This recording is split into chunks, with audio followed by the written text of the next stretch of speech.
Saya ingat sekali bahwa di masa pemerintahan Jokowi, Komisi ASN dibubarkan.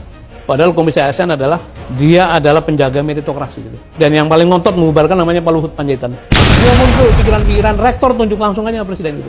Nah itu yang membuat kerusakan sekarang ini. Tahu kan sekarang kenapa rektor UGM bela Jokowi?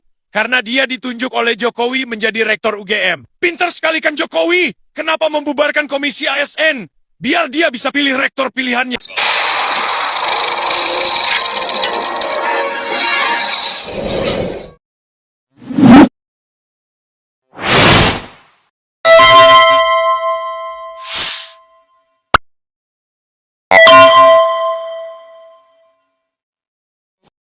Assalamualaikum warahmatullahi wabarakatuh. Pemirsa, biang keroknya itu orang ini, ya. Ini dikatakan oleh Sudirman Said dengan bahasa yang lantang, lugas, ya, bahwa komite ASN dan rektor, ya, komitenya dibubarin dan rektor ditunjuk langsung oleh presiden, itu adalah usulan si Luhut Binsar Panjaitan. Ya, Sudirman Said sambil menunjukkan telunjuknya, seolah-olah Luhut itu ada di depannya. Tidak biasa Sudirman Said itu dengan bahasa yang intonasinya itu tinggi, tetapi mungkin dia sudah melihat kerusakan yang luar biasa itu, ya, pada akhirnya, ya, dia tunjuk itu Luhut biang keroknya terhadap kerusakan negeri ini. Karena komite ASN ketika dibubarkan itu berarti langkah mundur reformasi birokrasi yang dulu menjadi salah satu gagasan utama era reformasi itu untuk menjaga meritokrasi, ya. Kalau itu dihilangkan, ya, hilangnya Komisi Aparatur Sipil Negara KASN dalam revisi Undang-Undang ASN, itu betul-betul merupakan langkah mundur reformasi birokrasi.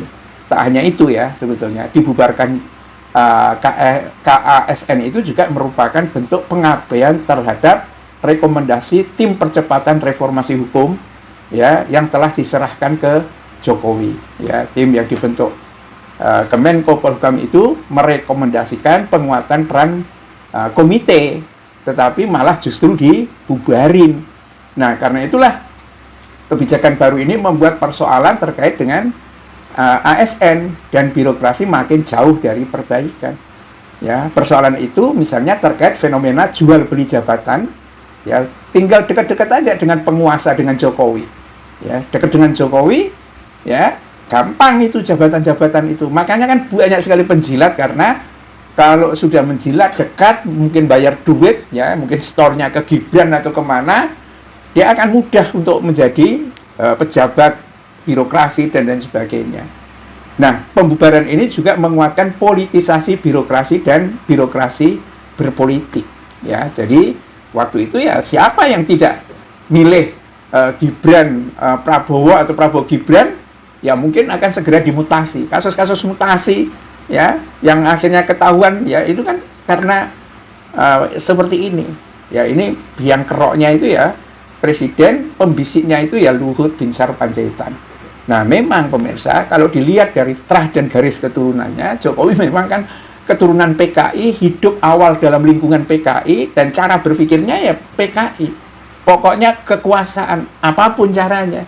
Kayaknya mirip-mirip dengan Luhut, pamannya kan PKI, tokoh PKI, gitu kan. Nah, ada ketemu sama seperti itu, ya, mungkin sama itu. Begitu juga dengan pemilihan rektor, ya.